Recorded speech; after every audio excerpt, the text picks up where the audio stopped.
This conversation with Robyn Harris was about something many of us avoid, what we actually feel, where those feelings come from, and what our bodies may be trying to tell us. Robyn shares her own journey from feeling deeply stuck and unable to see a way forward to finding small, repeatable practices that helped her reconnect with herself and rebuild a sense of joy. We talk about so many of us suppressing emotions, how childhood conditioning shape the way we respond to the world, and why our body often gives us signals long before the mind understands what's happening. This conversation also explores parenting, inner child work, meditation, stillness, vulnerability, and talking openly about the feelings so we don't feel alone. What stayed with me most was the idea that most of us try to ignore what our bodies are saying. I hope you enjoy this conversation with Robyn Harris. So let's dive in. Okay, so welcome to Vantage Point Conversations. My name is Colin Parsons. For those of you who know me, you don't need any introduction to what I do. But for those who haven't, basically I get to ask interesting questions. I get to meet people that I would probably never have come into contact with in my day-to-day world. And today, my guest is Robyn Harris. So Robyn, I never introduce my guests purely. It's not me being lazy, which some people said it was. It's actually, I don't think I would do a very good job. So I much prefer my guests just to take as little time, as long time as they want, just to explain anything that you think you would like people to know about you, highlights, lowlights, anything in between. And then we just jump into the conversation from there. Thank you. And first of all, Colin, just to say, I'm so excited to be here because as you know, you were a guest on my podcast a while back, and it was one of the conversations that really stuck in my head because I love the way you are so just genuine and honest and human in your conversations. There's no, it has to be a certain way or a sense of performance at all, which is very much aligned with what I want from my podcast and what I seek to do in my work as well. So I'm a wellbeing practitioner, a speaker, podcast host, and an author. And what I share basically comes from my own journey because I got myself into a place where I was feeling pretty miserable and didn't want to be here anymore and didn't see a way out. And then my business is Wild Wellbeing, which is from Wild, the acronym that I created. And that's what I share in my book. It's not about a set of steps so much as a way of how we look at the world, how we see ourselves in the world, and how we see the world around us, and how we can come back to who we were actually born to be, listen to the wisdom of our body, and work with that, because the society and the way that many of us are brought up and conditioned takes us away from that. So I'm all about creating spaces where we feel safe in ourselves, giving ourselves the tools to create that safety, so get back that agency.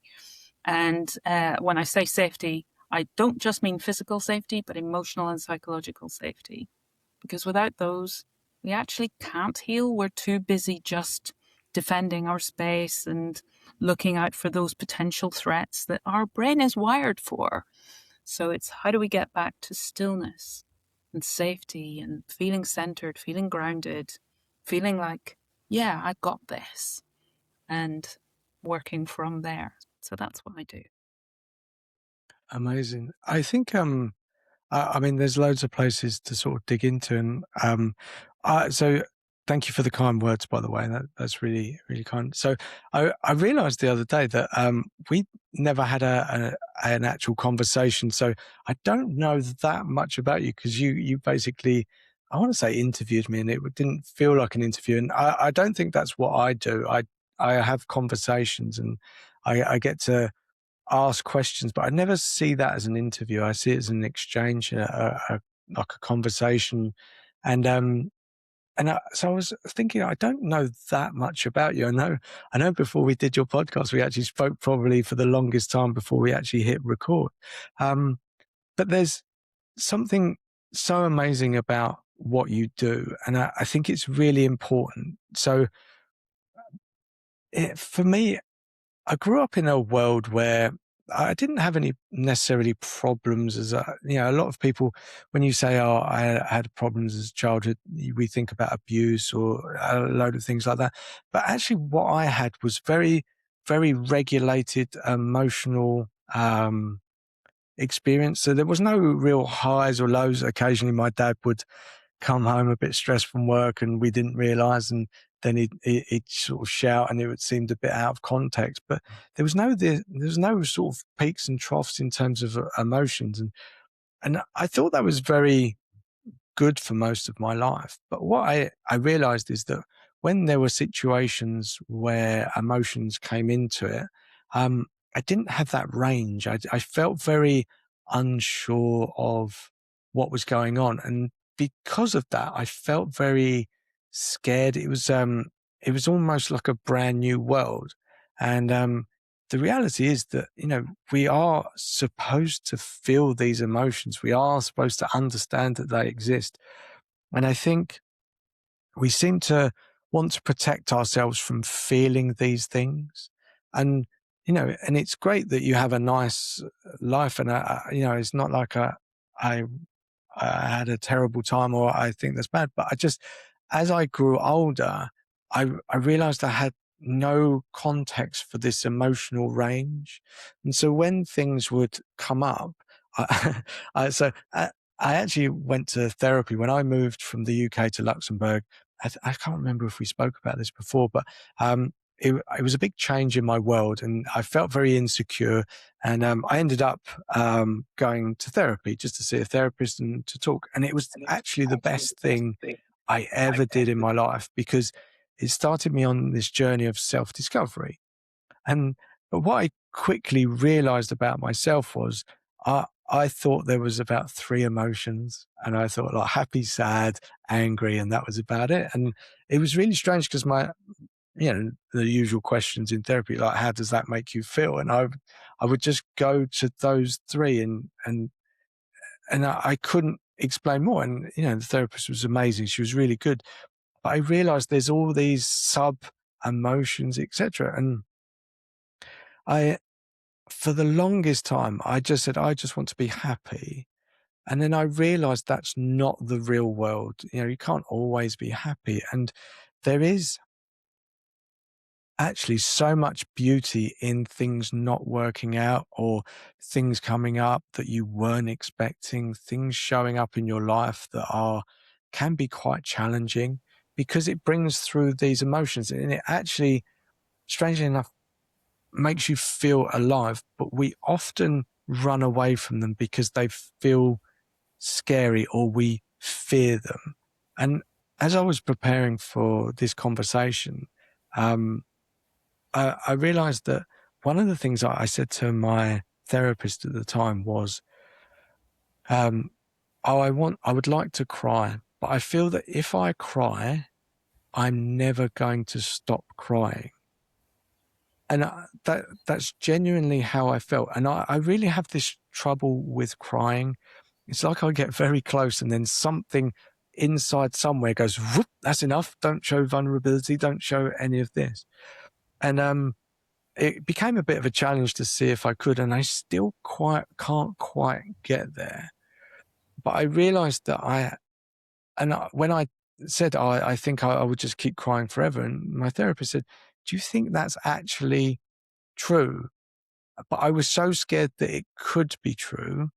But logically, I know that it can't because at some point I'd probably have to eat or go to sleep or do something. And this whole world of emotions, the whole world of not understanding, running away or fearing all of these emotions, I find it fascinating. And so I know I've talked a lot, obviously, about myself, but hopefully it gives you sort of some context in terms of my world. But you obviously mentioned there that you didn't feel necessarily you wanted to be, I guess, in this world. Is that we've never really talked about that. What was that for you?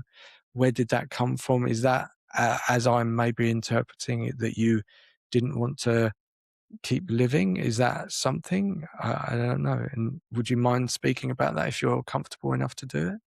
Yeah, absolutely. like I say, I never believed that anything could get better. And I totally identify with what you're saying about feeling that I've got this big bottomless well. If I start to cry, I'm never going to stop. There is no end to the depth of this emotion that I can't express. And you were saying about that you knew of three emotions, and there were three emotions in your world. And it's like when we had three television channels. There is no real range then versus what we've got these days. You know, there's pretty much anything you could possibly want to watch between streaming and television and cable and everything else. But when your world is that narrow, anything outside of that can feel quite scary. And when you feel like there are emotions in there that you can't express, whether you just aren't familiar with them or you don't feel they're allowed in your world because you know that for whatever reason your parents can't cope with them, which is where I was, there was enough of chaos going on in my life with my dad, who was an alcoholic and showed schizoid tendencies and was an interesting character. And I was petrified of him a lot of the time because he was just, he would flip and his motions would change. You think everything's okay, and then all of a sudden it really isn't.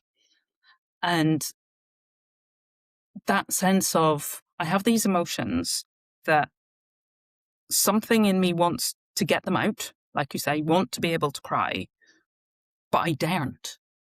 Because A, I don't think there's any end to them, because it just seems like looking down into a well and there is no bottom, it's just dark in there.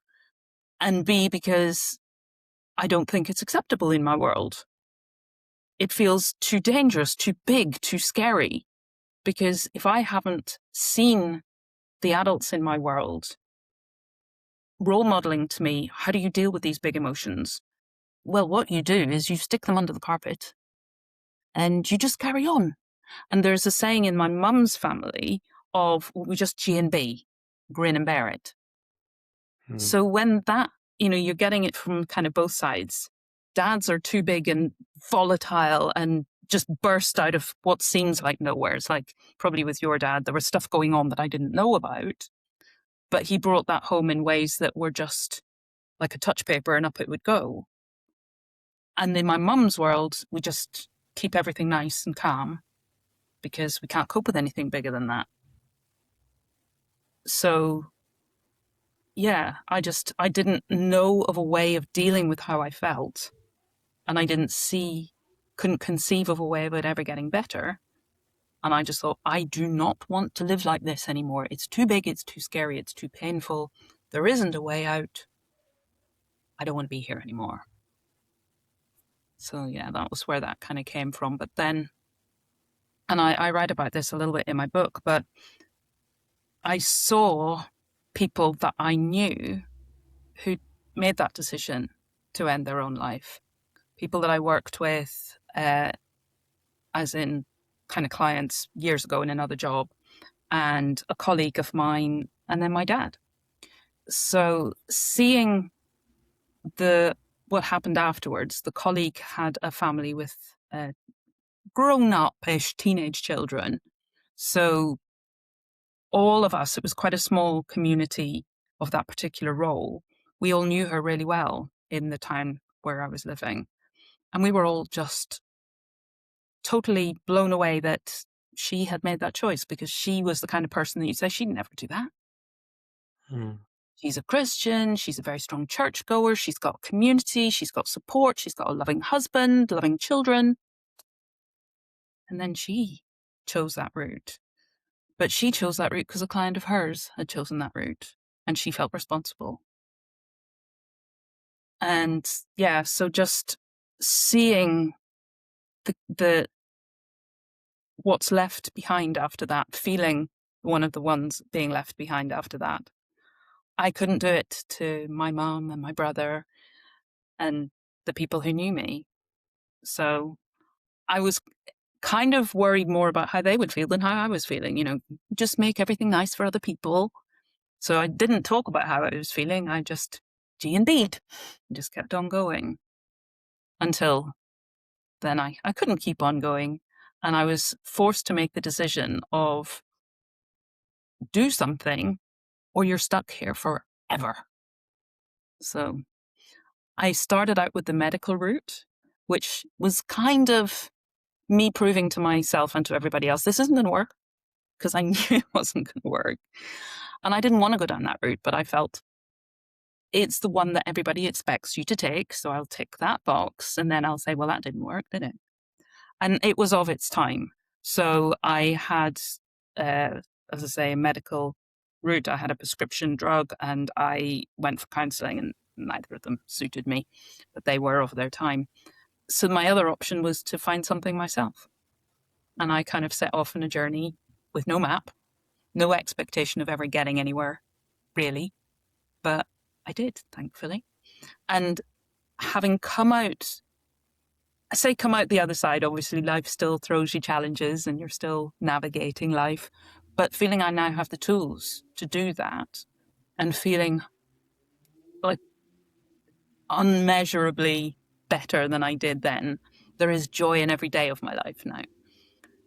So getting to that point from a point of not believing that was possible, I want to share with other people who are where I was, this is absolutely possible. And if I can do it, anybody really can do it. Because there's nothing special about me. And I really did literally think, this will never change. It will never get better. So having got to the point where, yeah, it really is, I want to share that hope with other people and to share that Yeah. it's just small things done repeatedly. Because I think sometimes we do think it's big and it's scary and painful. My problems are big and scary and painful.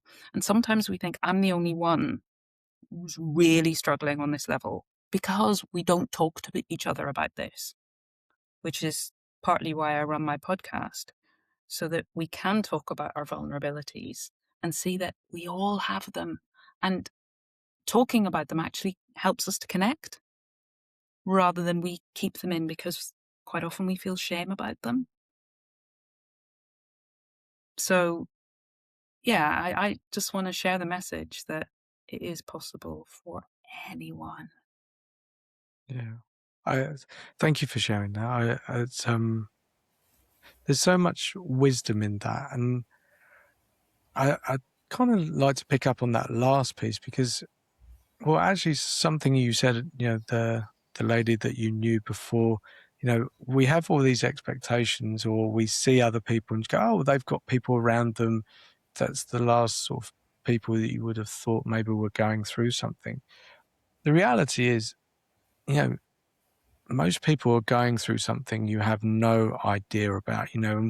We're very good at putting masks on or pretending to the outside world. And we often try to fool ourselves and sort of, just say, okay, that's fine. And, we cover up to ourselves. And, I think that's where, substances come in terms of just trying to cover up those moments. But the reality is, life is complex in so many ways. And there's no instructions to life. We're all different. We're all different circumstances, experience, things that happen to us. And so there's not just one way of doing things. And, I know some people sort of say, okay, look, um, this is the golden ticket, but it needs to be applied to the person themselves. But I think the step before that is exactly what you're doing is, talking about it, because talking, when there's, I mean, I've not been that close, but I don't know if I had depression at some point, but my world felt very insular. And this is going back a long, long time ago. And I couldn't see any joy. It was almost like this black pit in my stomach. And you could have all this beauty and joy around you, but you can't see it. It's very insular. And so you think that you're on your own journey and no one else is feeling that. But the reality is so many people are, but we're just not talking about it because, we don't want to burden other people, or there's some guilt or some shame or something around it. But the reality is, by actually you talking almost gives someone else maybe the permission to talk or to go, oh yes, okay. And that's very brave in order for you to do that step. But it's such a gift that you're actually giving other people to sort of say, yeah, okay, if I'm feeling that way, then yes, I can talk about it. There are ways, and it's not just one way.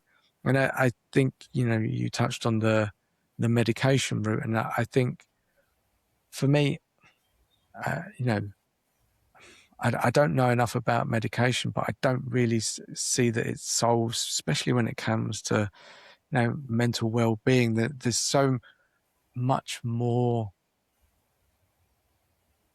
beneficial ways of doing things in I don't know, without medication, because I often feel, and please correct me if I'm wrong, medication is just covering up the problem. It's just sort of dulling your senses. And it's almost saying to yourself, right, okay, well, yeah, you don't like feeling that way, so we're just going to dull it off. But the reality is, as soon as you want to try and come off medication, it comes back. But you kind of need to get to the root of the problem, try and uncover that. And I know that can be painful, but it can also be a very liberating and very freeing experience. And it doesn't need to be this, okay, I'm going to do it all at once. And I've found in my own life, if I can, when I moved to Luxembourg, my world, I couldn't, I got very overwhelmed very quickly in so many scenarios. And I just thought this was the decision that I'd made for the rest of my life. But I realized if I just took a week at a time or a day at a time, life became a lot easier and just more manageable. And then a day turns into a week turns into a month, and a month turns into 6 months, and then a year. And then it felt like my nervous system was able to relax rather than committing to this long thing, and just it felt like everything was sort of closing in on me. And I've realized that it might seem a strange solution, but when I do get overwhelmed, I just try and take the smallest step forward, because that feels manageable, especially in a situation where I feel very overwhelmed or insecure. I can commit just to the smallest thing in front of me. Um, and that really helps me. I don't need to worry about tomorrow or what's coming or anything. And and it actually allowed me to pay attention to what's going on. And if I'm very honest, I think it made me more aware, because sometimes when we look too far to the future, we don't realize what the little steps are. When you know what the little steps are, you can use them in other ways in your life. And yeah, but yeah, just to go back on that point, I think what you're doing is amazing to share all of that. But was there a trigger? Was there a moment? And where did you start going? Because I don't actually know when this happened in your life, because now we have the internet, like, information is uh, available. In my own experience, too much information is available, and it can be very confusing, because you can listen to one person and then you go, oh, great, I think I've got it figured out. And then you listen to another person who tells you the exact opposite. I'm thinking just in terms of, nutrition and exercise. There's so many different schools. So when was this in your life, and what was the trigger, and what were the first couple of steps that you took? Just before answering that one, to go back to what you were saying about medication, I'm not saying that people shouldn't take medication. I want to say that very clearly. And if people are taking medication, don't just stop. But what I think is, if you are taking medication, gently also bring in other approaches, because as you say, medication is often just a mask, and it dulls down our feelings so that we don't feel as overwhelmed and uh, depressed or anxious or whatever the feelings might be. But in taking those away, we're taking away the information that those feelings offer, because everything that we experience in our body physical, emotional, all of those things, they're messages. They're just communication. And if we dull down those communications, they aren't accessible to us anymore. And they're there to teach us. There is a wonderful quote, which I won't remember word for word, from A.H. Almas. And he says that the pain you experience is your pain. It won't happen to anyone else. It is yours. But it's sent to you by the part of you that loves you the most, the part of you that loves you the most, because it knows your potential. It knows who you were born to be, and it wants that for you. It wants the very best life possible for you. And the only way it has to communicate with you is to give you that little poke, that little nudge. And basically all it's doing is saying, we can benefit from some changes. And I'm here to show you what those changes might be. And it's not that obviously your body's not going to jump up and say, you should do this and you should do that, but it will help us to navigate. So I think of it like, the lane assist you get in some cars, where if you start to veer outside of your lane, you get a beep, beep, beep, a little warning. And that's what your body's doing. If you start to veer out of your lane, it'll show you in some way. It might be an ache. It might be a little niggle. It might be a little bit of indigestion. It might be a skin condition. It might be, oh, I'm feeling more anxious now because I've gone too far into an area where I don't yet feel comfortable. And I'm not one for stretching your comfort zone and getting outside of your comfort zone. If you are somebody who's feeling anxious, go just near the edge of it until you start to feel that little, and that's not a bad thing. When it's still within the, I can cope with this, I can manage. And like you say, one little small step at a time, repeated. And the more you repeat it, the more you think, I can do this now. I'm quite comfortable with this now. So you can move a little further and a little further, and you just grow rather than if you just, I'm bumping up against an edge, I'll pull back, I'll pull back, I'll pull back. Your world shrinks. And when we're anxious, if we don't like going to big shops because they're crowded, there's a lot of people and I don't like that, I'll just go to the corner shop. And then actually the corner shop's quite busy as well. Maybe I'll just stay home and shop online. And all of a sudden your world has shrunk dramatically. And that will happen over time, but it happens perhaps at a rate where we don't really recognize it. So we think it's all okay. And then all of a sudden we realize, I don't even want to leave my house. And that's an extreme example, but there are, I'm sure, degrees of that people can identify with. Which reminds me about what you were saying earlier about we all are very unique in our situation and in how we feel. That's very true. We are unique individuals, and whatever is happening to us, we are experiencing it subjectively. So our response is a legitimate response, and it's ours. And there isn't one magic wand that works for everybody. But if we can talk about it, we'll discover that the emotions I'm feeling, another person can identify with. How and why they're feeling it might be very different. But we're human. We feel the same emotions, and that is the level on which I think we can connect. And connection is so important for our mental health and our mental well-being. And being able to talk about things means we can go, oh, yes, me too. I'm not on my own. I'm not broken. I'm not the only one who feels this way. I'm no longer that isolated person. And that is one of the major things that I look for to identify somebody who is in trauma, has been through trauma. And Gabor Mate will ask people, even when, they've said, I have no trauma in my life. I had a good childhood. And he'll ask them the question, so did anything ever happen to you, maybe when you were at school, or, did you experience bullying? Has anything like that happened in your life? And most people will go, yeah, there was this one time or whatever. And he said, who did you tell? Nobody. Why not? If you have a child of your own, would you not want them to be able to come home and say, oh, this happened to me today and it was really tough. And then you can, scoop them up in a hug and talk it through with them, help them to feel better, help them to know that that's not a problem with you. You are still an amazing person, an amazing child. But if we, when we experienced something, didn't feel able to speak about it, that's a sign that maybe something there needs some attention, needs some support, because you're feeling isolated.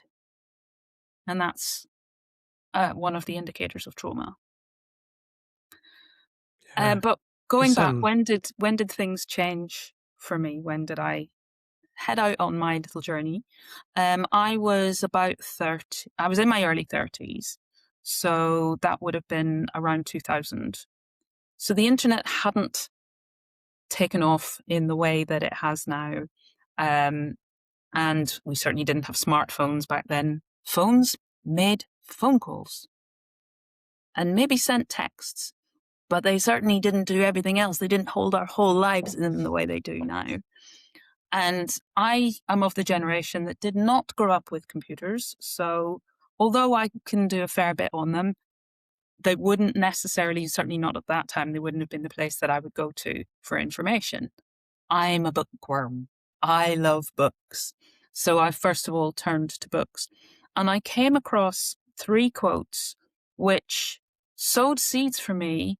And as I kind of meditated on them and they percolated away in me, were a massive part of my shift. That we don't see things the way they are, we see them as we are. So it's our lenses through which we see the world, and our lenses come largely from our conditioning.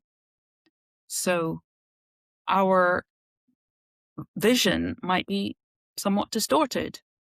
Can we take those off? Can we clean them? Are my lenses dirty?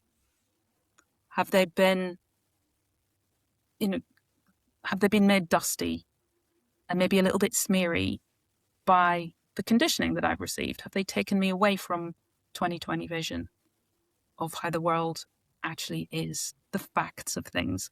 Is it all just story in my head? Or not all of it, but a degree of it. And Wayne Dyer's, when we change the way we look at things, the things we look at change. So if I am able to change my perception, if I'm able to take off my glasses, clean them, maybe get the right prescription, then my world will change. Not just my perception, but the things that I'm looking at. And Bruce Lipton said that the moment you change your perception is the moment you rewrite the chemistry of your body. And at that time, I was experiencing a lot of physical symptoms that were kind of borderline. So I was told I was borderline fibromyalgia, I was borderline diabetes, I was borderline arthritis, rheumatism. I was also having eczema, I had IBS. So all these little niggling things that none of them were massive, none of them were all that life-changing, but they were really just there all the time, making me very uncomfortable in my body. So if I could change my perception, change how my experience of the world felt for me, and that would rewrite the chemistry of my body, could I actually heal from these things? Might they go away? And I would feel better physically, and then I would have more energy, and I would feel more able to navigate my world and navigate my life. And the answer I discovered was yes. And it was through those small, simple, manageable changes, because I couldn't do things in a big way. I just didn't have the energy for it. And I didn't have the strength for it, the stamina for it. So just changing little things and playing with it, being playful, experimenting. If I do this, what changes? If I do this, what changes? What feels, that's even just a little bit better. That one doesn't feel so comfortable, so I'll park that one. I might come back to it, or I might end up thinking, no, that's never going to work for me. But it's just those little, make a tweak, revisit the tweak. and just keep doing that. Like you said, the more you do it and the more repeatable it feels, then it starts to get actually quite easy. Like when you go to the gym and you build a muscle, the weight that you used to lift feels like nothing at all. So you add a bit more and you add a bit more. And then the day becomes the week, becomes the month, becomes the 6 months, becomes the year, becomes the, oh my goodness, how far have I traveled that I never thought was possible? Yeah. It's I think there's so much wisdom in that, and that idea of experimenting. I found it so useful. It's really strange because as kids, we're taught to play and to go out and invent things, not invent things, but just live in a world of fantasy. And then at some point, we say to children, right, well, that's enough now. You just basically have to stop that, and then take life seriously. And since having kids myself, I realized that I don't think I stopped my childhood too soon, but I feel that we should all play, we should all experience, we should all be curious, we should continue to just experiment with things because, and that, as we've had this conversation so far, something keeps coming up in my mind is our environment. So when I say that, it's the people, the scenarios, the experiences, all of that shapes who we are. And oftentimes people project what they want for us, parents, society, etc. And we kind of, you know, we're not really born with the knowledge of what or who we should be. So we kind of listen to that and no, even if we think something's not quite right, to please our parents or family, we kind of bend. And again, it's not all of these things. It wasn't like, oh, we did it overnight. There are often things that don't serve us happen very small steps. And you can maybe trace it back in hindsight and go, oh, yeah, if I'd have done that differently. But at the time you go, oh, well, that's nothing. And then tomorrow, it's nothing. But the reality is, that really shapes us. And I I know we live in this world where we want hacks. We want to wake up tomorrow and everything's perfect. And I always hold my hands up. I've been like that. I want to wake up and everything's rosy. But the reality for me is the most of my joy has come from the journey, understanding. And when we think about experimenting, why I like it is because I feel that when we're in school, it's either pass, fail, yes or no, that's it. Whereas experimenting allows for that curiosity. It allows for that, like you said, tweaking. You just go, yeah, didn't like it. I gave it a go, but it's not committing to anything in longer term. It's just, I'm going to go down this road just a little bit. I set myself, I'm going to go for 20 minutes, see how far I get. Does that serve me? And then you can always come back. And I say this, in business conversations as well as personal conversations, because I think businesses would be so much better, but we're all very, no, that's got to be this way, etc. But we learn so much more from experimenting, yet we are told, no, if something goes wrong, it's wrong, and there's nothing from that. And especially when you get into the working world, it's like, no, if a mistake happens, all fingers are pointing, it's blame, how did that happen? Cover up, um, you know, put a process in place that never ever happens again. It's the absolute end of the world. Is it? It's not really. The reality is it's very fortunate to know that something went wrong. One, it's actually quite interesting because if everything works out, it's quite boring. Like, And what do you learn? What do you learn? You yes. just learn this process works this way, and which is fine Mm. until something around the process changes. And in our world today, things are changing so fast that we need to be adaptable. But if we've just learned, well, this system works in this way, that's fine until something in the environment changes and then the system doesn't work anymore. And then if you've never played and you've never been curious and you've never experimented, where do I go? I don't know what to do now. My system that worked no longer works. And I haven't developed the skills of, how do I change this? What might I do? How might I tweak that a little bit? Where's my problem solving gone? I've never had to use it. So it's got a bit rusty. And also, if I'm in a risk averse environment, I'm afraid to step out of my box and try something new. Because if I get it wrong, then fingers might be pointed at me and I might be out of a job in the working world.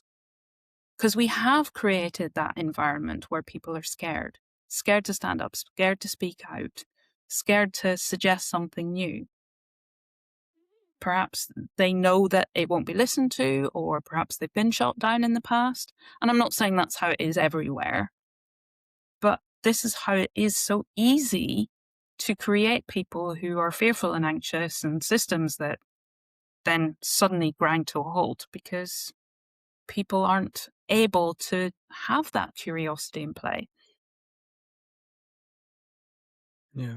And I, I think about, so one of the big things that happened to me was that I moved to Luxembourg because I was I was a family person. I wanted to be around my parents. I never actually thought I'd move away. But my parents are lovely people, amazing, have been very supportive in so many ways. But what I realized was that I did so much of who I was to try and please them. I don't necessarily know that they were asking me to do that. And I think with all of this, we have to be careful because most of it's subconscious. It's not on we get these messages or through actions. They're not actually spoken words. They're kind of expectations or assumptions. And so what I realized is when I moved away, I was like, oh, okay. And I needed to get a bit braver. And, my mum and dad, when they grew up, things were very different. And I always wanted to please them. But when I moved away, I was like, oh, yeah, my mum and dad are not here. Maybe I'll try that. And yeah, that's probably something my mum and dad wouldn't do. But okay. And it's really weird because they've never said anything. I just thought, oh, they'd be a bit disappointed in me. And it's so strange that these things exist, and they've never said that. And what I found was with my own values, it's taken me a long time, and I'm still not quite clear on my own values. There is freedom is one of my top values. But whenever I've done values exercise to understand who I was so entwined with what my parents' values were. And so I would do it and I'd go, yeah, that's a value. But then I couldn't feel it in my body and it was really strange. And then I realized, oh, it's my conditioning from my family, from my environment, from my culture. And I was like, oh, and that's quite strange because like most things, it doesn't fit into a box. We don't, it's a feeling. It's something that you feel in your body more than anything else. I have a very logical brain. So most things I'm trying to find like a solution for, but certain things of who we are is a feeling. It's like an internal knowing. And I But think we're not we, conditioned to listen to that. We're conditioned not to. yes, Because think of just going to school. Certainly in my day, just come in, sit down, get your books out, start work. Don't go looking out the window. So that conditions you into a certain kind of behavior. And if you're somebody who needs to get up and move around or is very sociable or processes by looking out of the window, then you could potentially cut yourself off from that because you're doing what you're told, because that's the expectation. You're in school now. This is how we behave in school. And everybody else is potentially, mostly anyway, behaving that way because they feel the same. And so there's that. And again, it's that drip feed where you don't really, you notice it initially because it's different maybe from being outside, playing around, or being at home, and you've come into a different environment, but you just think, well, that's how it is in this environment. And everybody else is doing it, so I do it too. And this is what's expected, and it's maybe in the school rules. So you go along with it, unless you're a massive rebel or you've got a little group that rebel. But by and large, you don't, because you get a detention, or there are punishments, there are consequences. But I think as well, unless, and it's not pointing any fingers of blame at all, because our parents are a product of their parents and how they were raised. And these things get passed down and they become a part of the culture. And so they get perpetuated. But unless you come from a family who's going to sit down and, well, how do you feel? And what are your thoughts and what are your values? And I noticed that you do that differently. That's really interesting. Can you tell me more about why you made that choice? And I see that your brother, sister, sibling did something different. Maybe we could have a discussion around why you did it that way. I would do it this way. They would do it that way. Something that discusses, normalizes, accepts different views and perspectives and feelings. Because if you don't have that, the norm is just you do what your parents tell you and you just follow along because they're the adult. They obviously know better. They've been here a lot longer. And certainly when I was growing up, parents very much were, well, we know better than you do. So just do what you're told. And sometimes that's necessary in a moment where, they need to do things now because they've got an agenda, which might be very different from the child's agenda. And the child doesn't know because the parent isn't going to tell them all the concerns that they're carrying. So the child just ends up going along with, perhaps again, because they don't want to speak out because they don't have that discussion with their parent. And certainly from older generations, that just is how it was because it was how it was when they were growing up. And my grandmother, my father's mother, was alive when Queen Victoria was on the throne. She was born in 1900. So her world was so different. And you think of the Victorian children should be seen and not heard, and how that was still filtering down and was still there to a degree. And you think of people who went through the war and don't talk about, certainly men who went away to fight, they came back, they often didn't speak about their experiences. And the women who were at home were just so busy keeping everything going and waiting for their men folk to come home. And then there was the depression after the war and the lack of money and the rationing that went on so much longer than people expected and the slow rebuild. So that was all a very different environment. And my generation are growing up with the people who went through that, because my mum was born in 41 and my dad in 39. So although they were children, they got that from their parents. And remember that the embryo that went into becoming any one of us, the egg of that embryo was in the grandmother.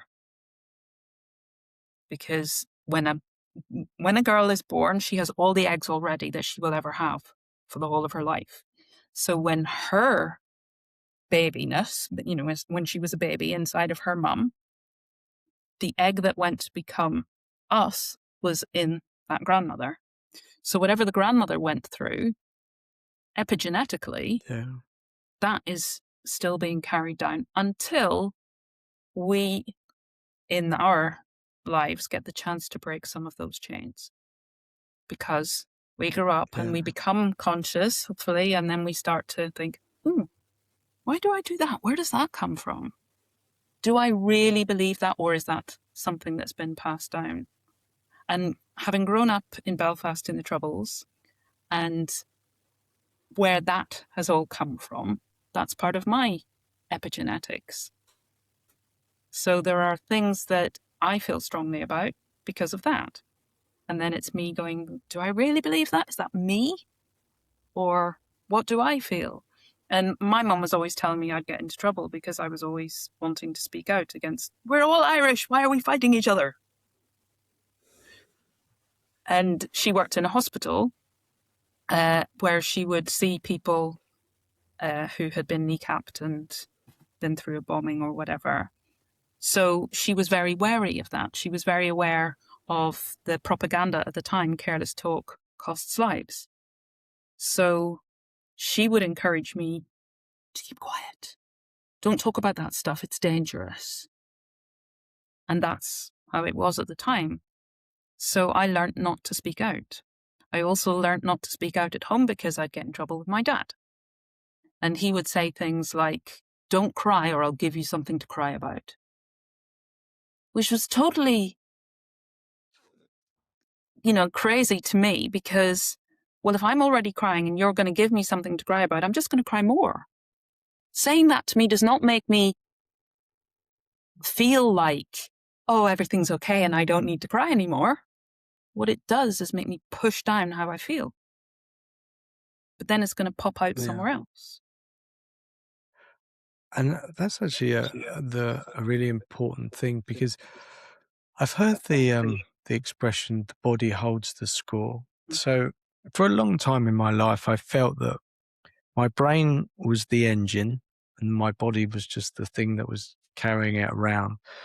And I don't know for how long, but I've realised that it's actually often a combination. But I feel that the body has so much more wisdom than the brain. We think that the brain is so intelligent, can do all of these things and runs the show. But I realize that, like you said earlier, the body often tells you what's going on. It's giving you these signals. I think often in today's world, we're super busy, and I don't believe for the right reasons. We make our own busyness. We think we're all important, or that everything is important, has to be urgent. And to slow down seems to be, I don't know, something that we can't do. But we're But the conditioned reality is, for that. That's yeah, another conditioning. And I don't think it's actually that we believe we're important in any big-headed ego way other than our survival. Ego is actually just part of our survival. But we are our world, our society is so much, you have to be productive. You have to be seen mm, to be productive. And from we start school, and even probably before now, and we've got preschool and all of these other things that are available, we're taught to focus on the head and our rationality. And we test for so many things. We talk about tests and exams, even medical exams and driving tests. There's so much about testing. And we test our IQ, so head intelligence, but our brain, we have our head brain, we have a heart brain, and we have a gut brain. And the heart brain and the gut brain actually have more to say than the head brain. They just don't often get as much of a look in, because the vagus nerve that people talk a lot about, it goes from the base of the skull, and it used to be known as the gastropulmonary nerve, but it goes past the lungs and it goes down into the whole network that goes around your gut. And serotonin is produced in the gut, so the mood hormone is produced there. But 80% of the messaging through the vagus nerve is going to the brain, not from the brain.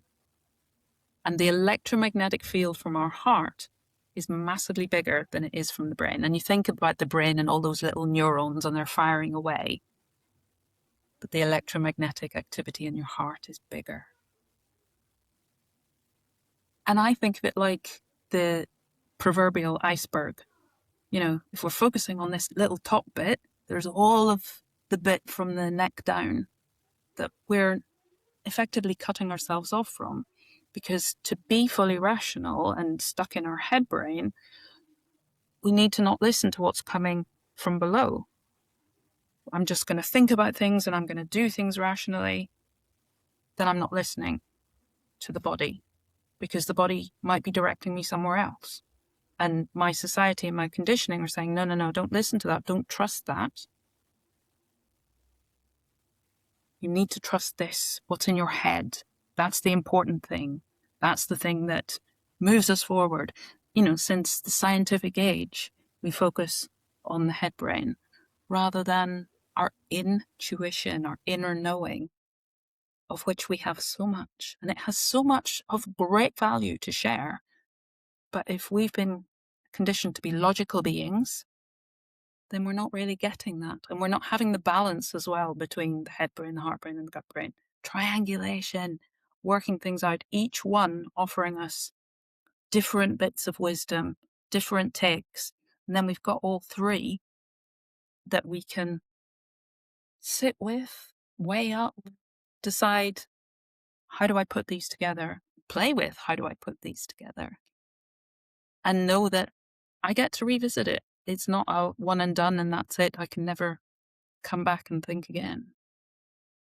But because Yeah. each offers a different value, they kind of balance each other out. It's like having three people in a committee versus just one person making all the decisions. Because if one person's making all the decisions, you just get their way, their take on things. There's nothing else to balance it out. Yeah. It's and I, for me, I actually, so I quite like meditation. I know some people struggle with meditation. And there's different forms, but I think one of the big things is that I try to get out of my brain and try to listen to my body. And I think because of those noises, we get busy doing stuff. And like you said, we're kind of conditioned to be productive. We don't take that pause. I don't know why we're doing that, but it's just going back into our bodies and trying to listen to our bodies is something um, I think is so important. And as you were talking, I was thinking about my kids, and I ever since so I didn't really know that I wanted kids. I was quite happy living my life, and then when kids come along, they change you, whether you want to or not. And but quite quickly, well, at the beginning, I thought it was going to be I was going to tell them what to do, and they were going to do it like good little soldiers. And then I realized actually that they don't do that. They mirror my behavior. And this came about when I was saying I put some food on the table and they picked it up with their fingers. I said, "Don't pick it up with your fingers. You've got a knife and fork." And then I realized actually I'd put something in the middle of the table and I'd picked one up by default. I hadn't really, and just to taste it.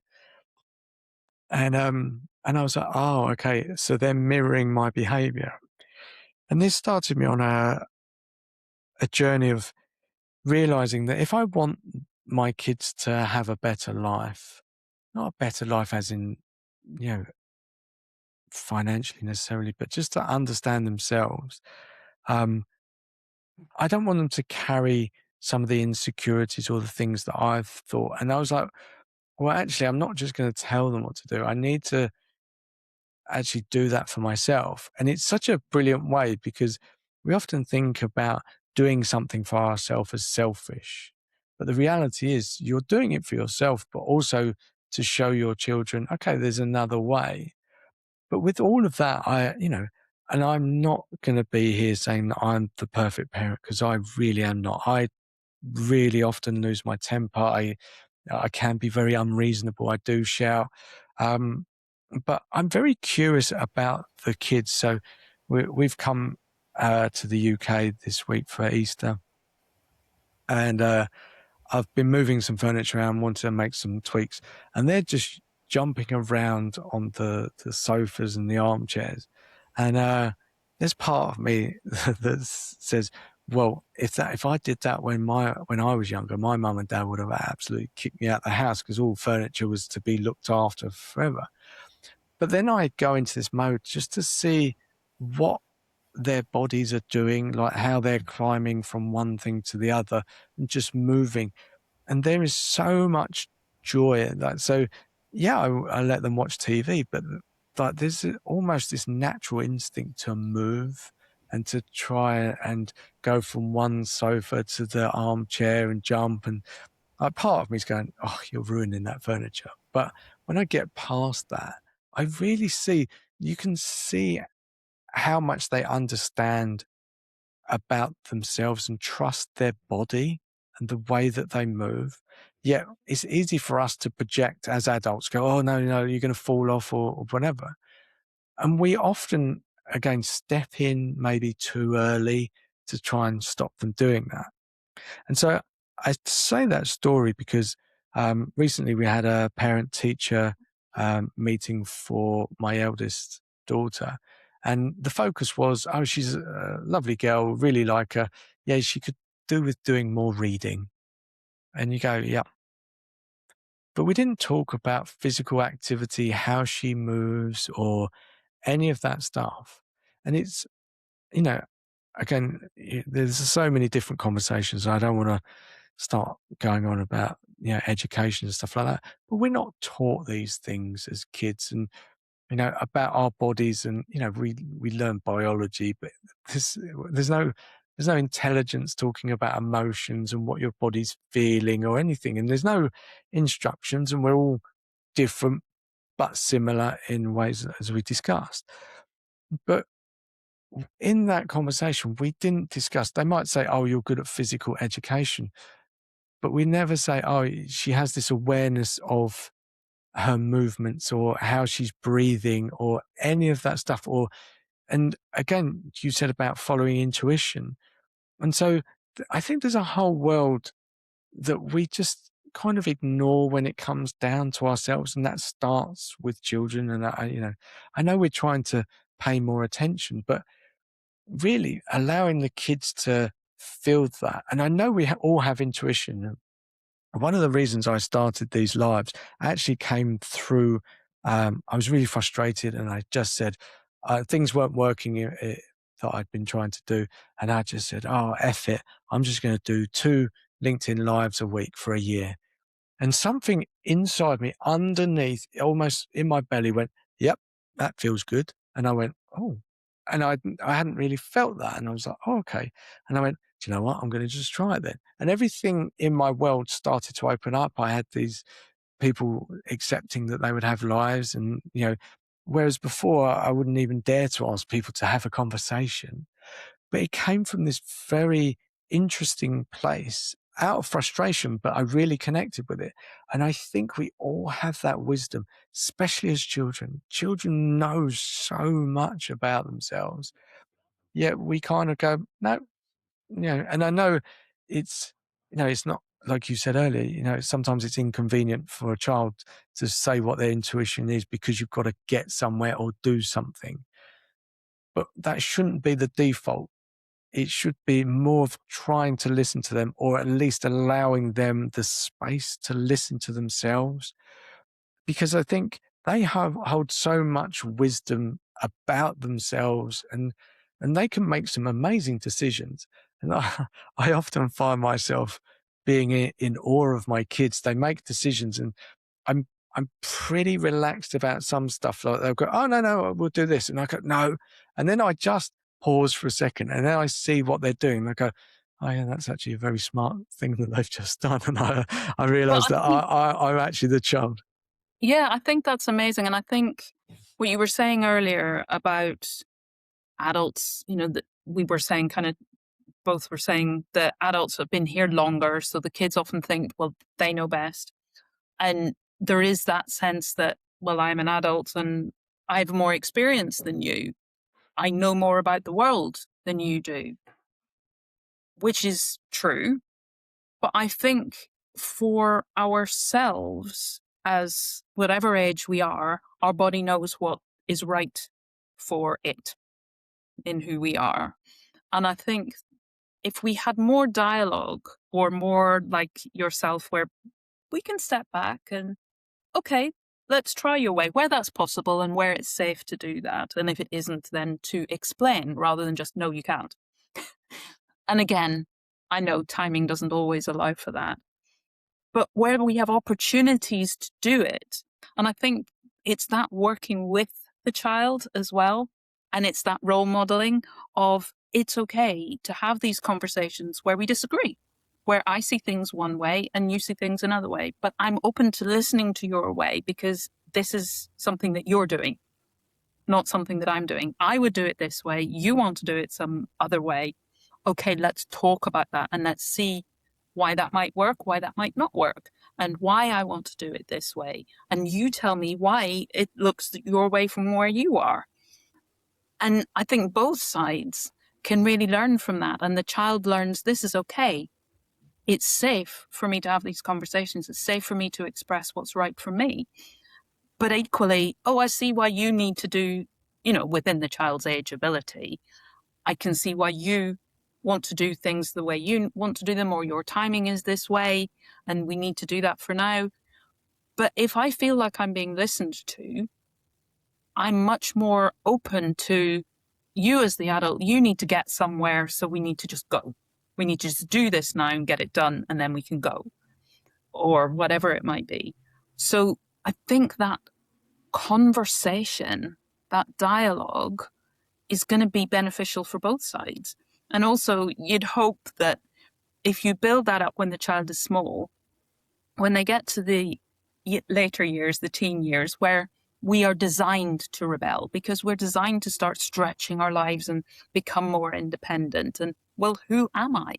But if they've already navigated some of that, and they know that the parent is somebody I can have these dialogues with, my parent listens to me, my parent respects my point of view and will give consideration to my point of view, then hopefully that angst is less in the teenage years. And also, as the parent, if you know, yeah, this is just what you need to do at this age, same with the toddler, because there are these phases in life when our brains are changing and our bodies are growing and developing. And as a 2-year-old, we need to assert some independence because we've suddenly become aware. I am me. You are you. Up until that point, we're connected. I don't see that separation. And then beyond that, no, I'm an individual, as much as a 2-year-old can comprehend that. And then again in the teenage years. But being able to step back, as you've been describing as a parent, I think is such a gift to yourself and to your child. To step back and go, oh, you're exploring this furniture in a way that I've never done before, and in a way that wouldn't have been allowed. And you were talking about how you have only kind of more recently started to explore your values and realize that some of the values that you would have held aren't maybe yours at all. And that sense of, well, I can't do that because my parents will be disappointed. The example of the furniture and watching your kids jumping around on the furniture and the initial reaction, because our initial reaction is very telling from our own conditioning. Your initial reaction to get off the furniture, stop jumping on the furniture, look after the furniture. As a child, we could subliminally pick up the message of, well, the furniture is more important than me then, or certainly more important than play, more important than fun. We have to behave, and we have to,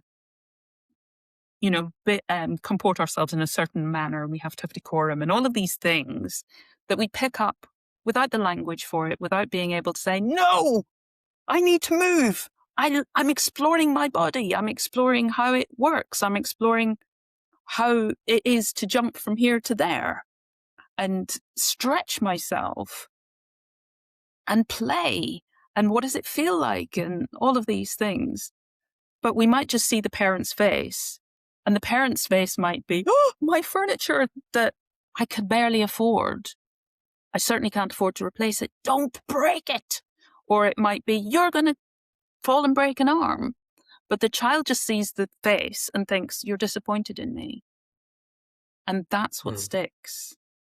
And that sense of, how do I feel when I think you're disappointed in me? It feels horrible, and I want to avoid that. So I won't do it again, even though my body is saying, I need to move and I need to play. And maybe today's too wet to go out. Or my parents don't want me to go out because it's after dark, or whatever it might be. So it's not just in words, it's in our behavior. But I think it's great that you're able to catch that. And, okay, this is my conditioning. Now is a different time. I'd like to explore a different way and let my kids explore things in a way that I didn't get the opportunity to, rather than, I'm the parent, I lay down the law, get off the furniture, which is possibly what we were taught from our own parents. And again, not to blame the parents. They did what they did because they thought that was best. They were looking after you, they were looking after your safety, they were looking after the furniture because they didn't have much money. Whatever it might have been, they had their reasons, and I'm sure they were good reasons, at least to them. They felt this is the right way to be, otherwise they wouldn't have done it. Yeah, exactly. I am so I'm conscious of time. I think we could, again, probably speak all day. But I think that last part really about how children perceive something, and like you said, it could be in your facial expression, it could be something you said, all at a time when they're growing and learning, but often unable to express too much about themselves or how to express that in I want to say an adult way, but I don't even know that adult way is the right thing to say. Or And maybe in a rational it kind way of, that we're coming from. yes, Yeah. yeah. But it's very interesting because that's how we kind of started this conversation, that we do suppress stuff, we don't explain it, and we we carry that, what something that we saw as a child or we experienced, and that doesn't need to be, some traumatic event that we, would sensationalize, but it can be something as simple as, okay, a facial expression that my dad gave me at a time, and we internalize that, and that shows up through our lives. And that's the lens that you're saying, sort of, that we should look at and try and clear down. And we often carry situations that we had as a child with the child's brain and don't really question it.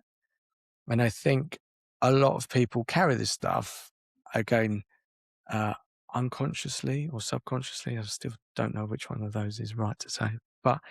And that's why we don't question that, or we carry it and we don't talk about it. And so allowing that maybe in the beginning part of our child's life, and also for our understanding of our children, I think has a much a, a much bigger impact than we think it does, because our holding on to those things and suppressing those thoughts or feelings, or just, you know oh, I'm unable to tell my dad that I want to go out and play because he's going to get angry at me, and you suppress it, and we think that that's just a simple thing, but that's learnt behavior, and we continue to do that.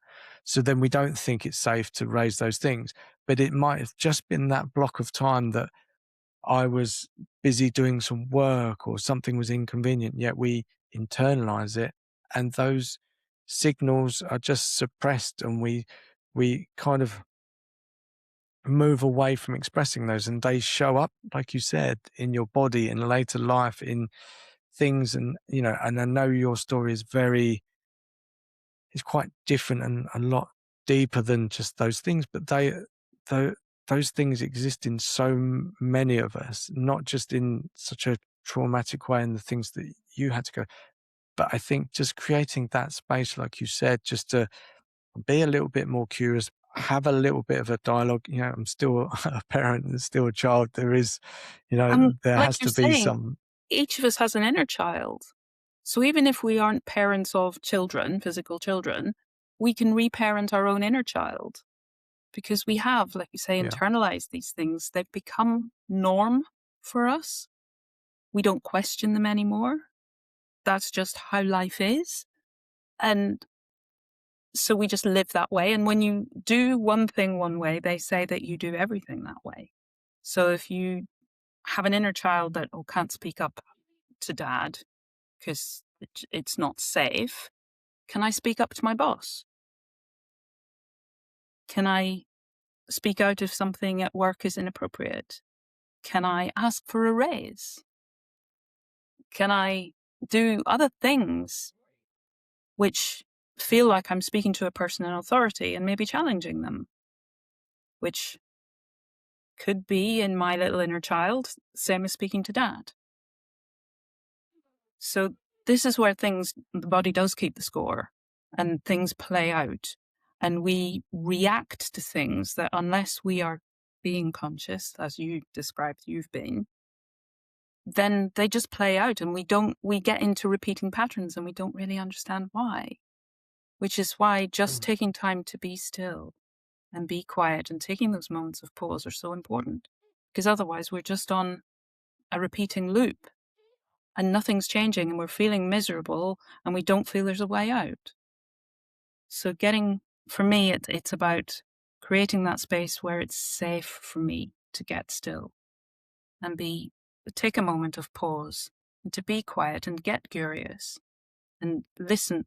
And the thing about stillness and quiet and meditation and why it is so beneficial, although I agree some people really struggle, but there are other things that we can do that doesn't mean sitting quietly for an hour at a time, because that can be totally an unsafe place to be. But when we can get still, then we can hear that inner voice, because the inner voice is quiet. And the outside noise, the phones that are pinging all the time, and the emails that we're getting notifications, and people are demanding things from us, and the workload that so many of us have, they take us away from that. So it's difficult to find that moment of pause and stillness to hear our inner direction. But if we're not doing that, we're not being true to ourselves. We're not doing that real self-care. We might be doing some superficial stuff, which is all lovely and it's not bad. But when there's other stuff, when you're feeling deeply uncomfortable on some level, that's just your body asking for something. And if we're not able to take that moment of pause, we can't have that inner conversation of, what are you asking for? Help me to understand. Help me to see what it is that you need, and help me to provide that. I think that's an amazing sentence to end on for today. I firstly, thank you very much for your time, Robyn. But thank you for explaining your journey. And I obviously found you on LinkedIn, but I would imagine there are people either listening to this live or when it goes up onto YouTube that would like to know more about it, maybe just curious in their own mind or want to reach out to you. Where's the best place for people to find you? I know there's a website, right? And it's not just LinkedIn, but where should people come and find you just to kind of explore some of these things a bit further? I do have a website, and it's w-i-l-d.uk.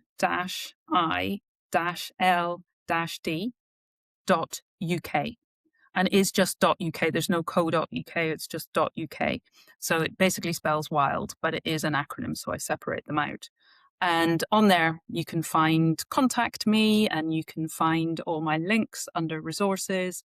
I'm also now on Substack, so you can find me there. But if you go onto my website, if you want to reach out, if you want to ask about my book or my Substack or my socials, then just go to the contact me page and get in touch. Amazing. Well, thank you for your time. Like I said, it's really interesting to have this conversation and to open up my mind, to be honest, to be reassured that I'm trying to do things in the right way, which sometimes I don't always feel that I am in my own world. But yeah, thank you very much. It's great what you're doing, and great that you're creating that space for other people to, to listen to what's gone on for you, but also give other people permission to talk and to understand that they're not on their own, that there are many, many people that are going through something and they can talk about it. And um, that's amazing in itself. Obviously there's the other work that you do, but that's something I think super important. And I hope people get to hear that and get to hear your podcast and your messaging. I think that's really super important for people.